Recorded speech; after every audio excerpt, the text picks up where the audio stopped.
Hello everybody, welcome to श्रेष्ठ classes. सबसे पहले मैं उम्मीद करता हूँ कि आप लोगों की पढ़ाई बहुत अच्छे से चल रही है और ठीक ठाक आप लोग topic coverage strategy and motivation के साथ कर रहे हो। देखो क्या है कि हम लोग पढ़ते बहुत है, लेकिन अगर कुछ टॉपिक हम लोगों को ऐसे पता लग जाए जो एसएससी जेई के रिगार्डिंग शॉर्ट शॉर्ट टॉपिक है, जिनके फ्रीक्वेंसी ऑफ अकरेंस बहुत ज्यादा है एसएससी जेई में, लास्ट 8 9 साल 7 साल से रिपीट होते जा रहे हैं, तो शायद मैं उन टॉपिक पे बहुत ज्यादा गौर फरमा सकता हूं और उन टॉपिक को बहुत अच्छे से कॉपी में नोट करके ना आप लोगों को रिवाइज करने का मौका मिलेगा। जब आप सेंटर के बाहर खड़े होगे और अपने घर से एग्जाम देने सेंटर पर जा रहे होगे ना, तो रास्ते में अगर आप उन टॉपिक को बहुत अच्छे से पढ़ लेते हो तो डेफिनेटली आई कैन से कि आप लोगों की रिवीजन इफेक्टिवली हो सकती है और उनमें से बहुत ज्यादा टॉपिक रिपीट होंगे, क्योंकि वो टॉपिक जो है वो 8 साल और 7 साल से एसएससी जेई में रिपीट हो रही है।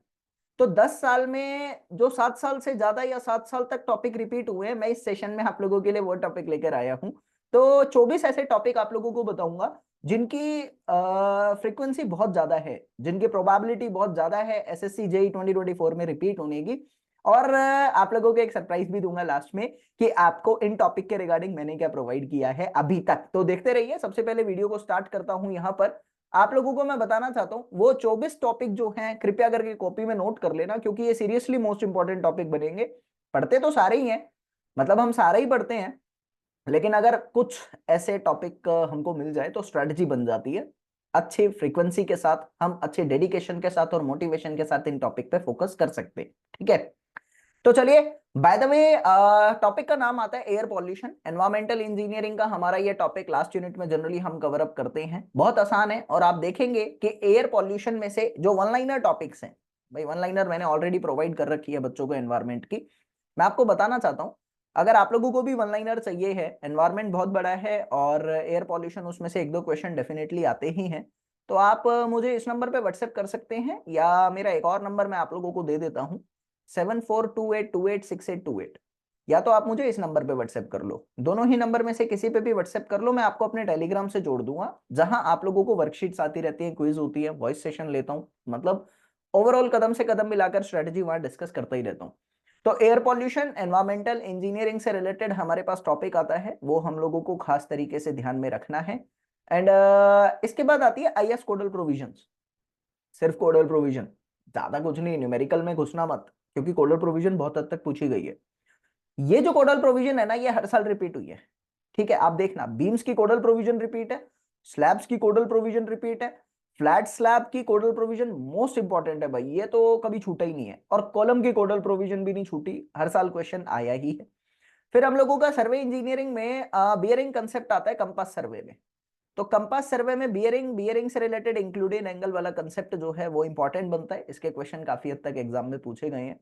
शेलो फाउंडेशन वैसे तो बहुत बड़ा है भाई, सॉइल मैकेनिक्स का शेलो फाउंडेशन वैसे तो बहुत बड़ा है, लेकिन उसमें से ना एसपीटी टेस्ट पे बहुत क्वेश्चन आए हैं। एसपीटी टेस्ट का प्रोसीजर, एसपीटी टेस्ट की प्रोविजंस, एसपीटी टेस्ट की करेक्शंस, बहुत क्वेश्चन आए हैं। तो दो ही टेस्ट है अपने पास, एक है pile load test, plate load test, एक है अपना एसपीटी टेस्ट। तो दोनों को पढ़ के जाना इंपॉर्टेंट बनता है।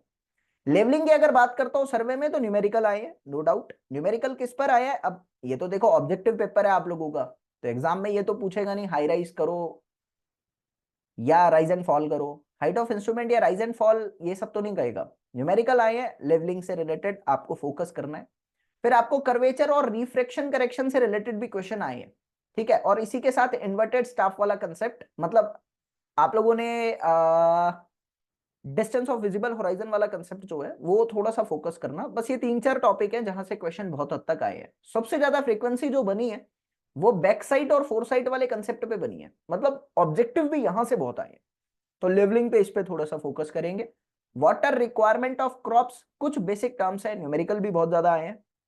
न्यूमेरिकल इंपॉर्टेंट है, ड्यूटी डेल्टा, एफिशिएंसी तो नहीं आया, ड्यूटी डेल्टा से रिलेटेड न्यूमेरिकल आए हैं। Field capacity, permanent wilting point, saturation capacity और सॉइल मॉइस्चर टेंशन, इनसे रिलेटेड कुछ बेसिक क्वेश्चंस भी आए हैं। मतलब थ्योरी भी आई है, जो छोटी छोटी डेफिनेशंस नहीं है वाटर रिक्वायरमेंट में, वो आई है। तो इसके साथ अगला टॉपिक मेरे पास आता है यहाँ पर कि इरिगेशन से ही और भी टॉपिक आए हैं आप लोगों के, अभी डिस्कस करते हैं। हो गया, एक मिनट। हाँ भाई, हाईवे में रोड प्लान्स आते हैं भाई, 3 रोड प्लान है हमारे पास, Lucknow, Bombay and Nagpur road plan, तो उनके बारे में क्वेश्चन आए हैं, बहुत हद तक पूछे गए हैं। ट्रैफिक साइंस एंड सिग्नल्स, बहुत इंपॉर्टेंट तो नहीं कहूंगा, बट हाँ स्कोरिंग टॉपिक है, क्वेश्चन इसमें से पूछे गए हैं। सिर्फ साइंस एंड सिग्नल्स के बारे में ही पूछा गया है काफी ज्यादा, तो ये आप लोगों को पढ़ना है। सीमेंट मोस्ट इंपॉर्टेंट टॉपिक है, स्टार लगा लो, इसके बिना एसएससी का पेपर बनता ही नहीं है। सीमेंट का सारा ही चैप्टर यार, कहीं से भी कुछ भी पूछ लेता है, मोस्ट इंपॉर्टेंट है, इसके बिना चैप्टर नहीं पढ़ता। और एक इसके साथ लिख लेना कंक्रीट। तो कंक्रीट क्या है, आप लोग आईएस 456 से भी कवर अप कर लेते हो, और सीमेंट से भी कवर अप कर, मतलब बीएमसी से भी कवर अप कर लेते हो। तो इंपॉर्टेंट बनता है, 2 टॉपिक ऐसे हैं जिनके बिना पेपर नहीं बनता, ये तो शॉर्ट शॉर्ट है।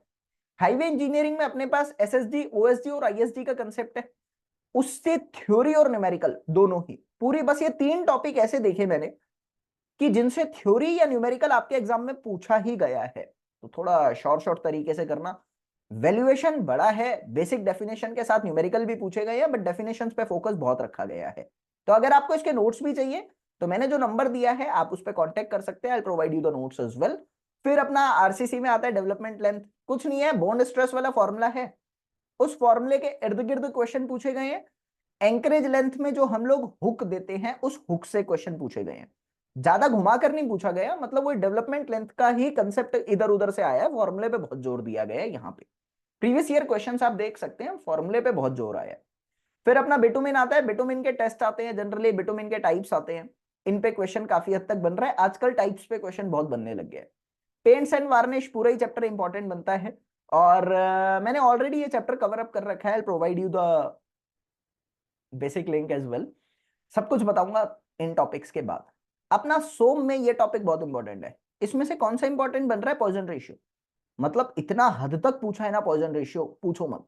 और फिर अपने बल्क मॉडुलस के जो रिलेशन थे ना, मतलब मॉडुलस ऑफ इलास्टिसिटी के 3 रिलेशन आते थे अपने, तो उनसे क्वेश्चन बहुत इंपॉर्टेंट बनाया गया है, आपको फोकस्ड होना चाहिए। जो अपने 4 फॉर्मूले बनते थे, पॉइजन रेशियो, बल्क मॉडुलस, उसके बाद मॉडुलस ऑफ रिजिडिटी और यंग्स मॉडुलस, इन चारों में जो रिलेशन होता था उस पे क्वेश्चन बहुत ज्यादा आए हैं, आपको थोड़ा फोकस रखना है।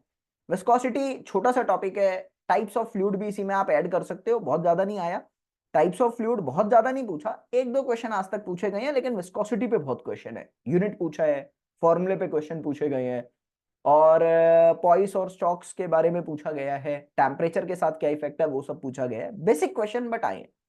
क्वालिटी पैरामीटर्स में क्वेश्चन पूछे गए हैं यूनिट से रिलेटेड, या हल्का फुल्का, जैसे टेंटोमीटर किस में यूज होता है, जैक्सन टर्बिडिटी पीने वाले पानी के लिए यूज होता ही नहीं होता, टर्बिडिटी कितने टाइप से मेजर होती है, बेसिक बेसिक चीजें, बहुत डीप में नहीं पूछी, यूनिट पूछी है, या तो यूनिट पे बहुत ज्यादा फोकस रखा गया है क्वालिटी पैरामीटर्स में, या फिर वो ऊपर ऊपर से जो मलाई चखने वाला स्वाद होता है वहां से क्वेश्चन आए हैं, ऊपर ऊपर से, बहुत डिटेल में नहीं आए क्वालिटी पैरामीटर से, बट आए हैं, शॉर्ट शॉर्ट है, क्वेश्चन आया है, तो यूनिट पे बहुत ज्यादा फोकस्ड है। बुयंसी कंसेप्ट छोटा सा कंसेप्ट है, law of flotation, stability of the partial and completely submerge bodies, question बहुत आया है। इसी में एक टॉपिक और लिख सकते हो आप लोग, हाइड्रोस्टैटिक फोर्स, जो कर्व बॉडी होती है उन पे फोर्स निकालते हैं ना, रोजी ए एक्स बार, तो हाइड्रोस्टैटिक फोर्स वाली जो यूनिट है वहां से क्वेश्चन पक्का है, मतलब बहुत ज्यादा फ्रीक्वेंसी बनती है, क्वेश्चन आया है, तो आपको ये भी फोकस में रखना है। अभी तक 18 टॉपिक कवर अप कर चुके हैं हम लोग, अभी 6 टॉपिक और बचे हैं। Method of irrigation, 6 type 7 type के मेथड ऑफ इरिगेशन है, वही बेसिक बेसिक डेफिनेशन के तौर पे क्वेश्चन आए हैं। Errors in measurement most important है, सैग करेक्शन और हाइपोटेन्यूज एलिवेंस और टेम्परेचर करेक्शन, पुल करेक्शन, इन पे क्वेश्चन आए हैं। इसी के साथ आपने रॉन्ग इंटू रॉन्ग और ट्रू इंटू ट्रू वाला कंसेप्ट पढ़ा है ना, लेंथ के मेजरमेंट में, उस पे क्वेश्चन बहुत ज्यादा आए हैं, तो ये थोड़ा सा फोकस रखेंगे। इफेक्टिव लेंथ ऑफ कॉलम क्यों इंपॉर्टेंट बना, क्योंकि ये सेम टॉपिक आपके सोम में भी कवर अप है, और सेम ही टॉपिक आप लोगों के आरसीसी में भी कवर अप है, तो इसके क्वेश्चन तो आप हर एग्जाम में ही देखोगे, इफेक्टिव लेंथ ऑफ कॉलम पे क्वेश्चन आए हैं। लेकिन यहां पर जो मैंने टॉपिक दिया है वो सोम वाला दिया है, यूलर स्क्रिपलिंग लोड वाला कंसेप्ट जो है ना, उस पे क्वेश्चन आया है, फॉर्मूले पे बहुत ज्यादा क्वेश्चन पूछा है, थोड़ा सा फोकस रखेंगे आप लोग। थिन सिलेंडर बहुत छोटा सा टॉपिक है, वही 2-3 चीजें घूम फिर के वही क्वेश्चन आ जाता है, फॉर्मूला ही है और कुछ नहीं है। बेंडिंग स्ट्रेस इन बीम्स पूरा चैप्टर, पूरा चैप्टर ही इंपॉर्टेंट है, और एसएफटी बीएमडी तो बताने की जरूरत नहीं है, ये तो भाई मोस्ट इंपॉर्टेंट है। अब बात आती है कि आप लोगों को मैंने इस टॉपिक के रिगार्डिंग क्या दिया है, मैंने नंबर आपको अपना दे दिया स्टार्टिंग में ही, नंबर पे व्हाट्सएप कर देना। जितने भी टॉपिक है सारे टॉपिक की क्विक रिवीजन करवा रखी है, 10-10 15-15 मिनट की वीडियो बना रखी है और सारे टॉपिक में आपको नोट्स दे रखे हैं। तो आपको अगर ये प्लेलिस्ट चाहिए, पूरी प्लेलिस्ट श्रेष्ठ क्लासेस यूट्यूब चैनल पे अवेलेबल है जहां पर आप ये वीडियो देख रहे हैं। तो अगर आपको इनकी प्लेलिस्ट भी चाहिए तो वैसे भी बनी हुई है शॉर्ट शॉर्ट टॉपिक की, आप चैनल पे देख सकते हैं। अदरवाइज आप व्हाट्सएप कर लो मेरे को, I will provide you the link of the playlist. And I am damn sure ये जो मैंने दिया है ना आप लोगों को, ये बहुत हेल्प करेगा आपकी, क्योंकि लास्ट टाइम पे ना कुछ समझ नहीं आता, लेकिन अगर ये पता हो ना कि ये आ रहा है तो दिमाग बहुत ज्यादा चलता है। और फ्रीक्वेंसी है, आप प्रीवियस ईयर करके तो देखो, आपको रिपीटेड मिलेंगे क्वेश्चन इस टॉपिक में से, आए हैं और भी मैं देता ही रहता हूं। तो वो आप प्लेलिस्ट देखते ही रहना, उसमें ऐड करता रहता हूं। और चैनल का सब्सक्राइब करोगे तो आपको नोटिफिकेशन भी आता रहेगा। बाय द वे ये सारी चीजें आज की बहुत ज्यादा इंपॉर्टेंट है, कॉपी में नोट करना। एक और स्ट्रेटजी बताना चाहता हूं, जब इन टॉपिक को पढ़ोगे ना तो मोटा मोटी तौर पे एक होता है ना, अपने टाइप से मैंने कंजशन के साथ नोट्स बना लिए, वैसे नोट्स बना लेना। क्योंकि लास्ट टाइम पे तो क्या है ना कि पेज पलटते ही चीजें याद आनी चाहिए, तो नोट्स बने होंगे ना तो बेनिफिट होगा बहुत ज्यादा। तो बेशक आपके पहले से बने हो, बट मैं कहूंगा कि अगर आप ये देखते हो लेक्चर, तो लेक्चर देखने के बाद तुरंत की तुरंत नोट्स बनाना शॉर्ट फॉर्मेट पे, बहुत काम आएंगे भाई। एक चांस मिला है उसको गवा मत देना। 1% भी अगर मेहनत छूट गई तो मलाल रह जाएगा दिल के अंदर, नहीं कर पाया यार, छूट गया मेरे आलस के कारण, मेरी ईगो के कारण छूट गया। कहा तो था, किसी ने एक छोटी सी एडवाइस दी थी, भगवान कोई नहीं है इस दुनिया में, लेकिन हाँ ये है कि सब अपनी अपनी एडवाइस देते हैं, किसी की काम आ जाएगी तो बहुत हेल्प हो जाएगी, अगर छूट गई बाई चांस तो मलाल रह जाएगा और जिंदगी में गिल्टी रह जाती है, बड़ी दिक्कत हो जाती है यार, समझना इस चीज को। बाकी आप लोगों को बताना चाहता हूँ, आज 5 मई है और हम लोग संपूर्ण बैच लॉन्च करने वाले हैं। तो संपूर्ण बैच की सारी इंफॉर्मेशन आप लोगों को शाम को 5 बजे चैनल पे मिल जाएगी। इस बैच में आप लोगों को यूनिक फीचर्स मिलेंगे सिविल इंजीनियरिंग के प्रिपरेशन से रिलेटेड, और गारंटेड ऐसी स्ट्रेटजी के साथ आपका सिलेक्शन पक्का होगा। क्योंकि इंडिया में जो मैं इस बैच के अंदर लेकर आ रहा हूँ वो आज तक कोई लेकर नहीं आया है। कंटेंट, स्ट्रेटजी, मोटिवेशन और कदम से कदम मिलाकर, मेरी जो टैगलाइन है इस बैच को लेकर वो यही है कि आपकी कदम से कदम मिलाकर तैयारी कराने की जरूरत है। गारंटेड सिलेक्शन होगा। सिविल इंजीनियरिंग में तो बहुत वैकेंसीज है भाई, बहुत वैकेंसीज है। बस ये है कि इस बैच के अंदर मेहनत बहुत कराऊंगा मैं आप लोगों से, क्योंकि मुझे पता है सिलेक्शन होकर रहेगा। उसके लिए डायरेक्शन जो चाहिए, मेहनत जो चाहिए, वो मैं आप लोगों से कराऊंगा। तो अभी तो फिलहाल 5 बजे का वेट करो और जो टॉपिक दिए आप देख सकते हैं। मैं डिस्क्रिप्शन में भी उसका प्लेलिस्ट का लिंक दे दूंगा, आप लोग वहां से भी डाउनलोड कर लेना लेक्चर्स। Okay bye.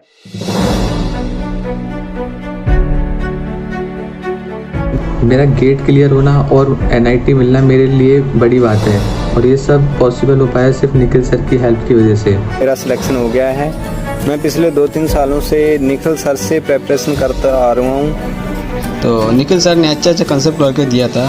तो मैं निखिल सर की स्टूडेंट हूँ और थैंक्स टू निखिल सर। मैं निखिल सर जी को दिल से बहुत बहुत धन्यवाद करना चाहता हूँ। निखिल सर और उनकी पूरी की पूरी टीम का तो दिल से शुक्रिया अदा करना चाहता हूँ। Thank you Nikhil sir.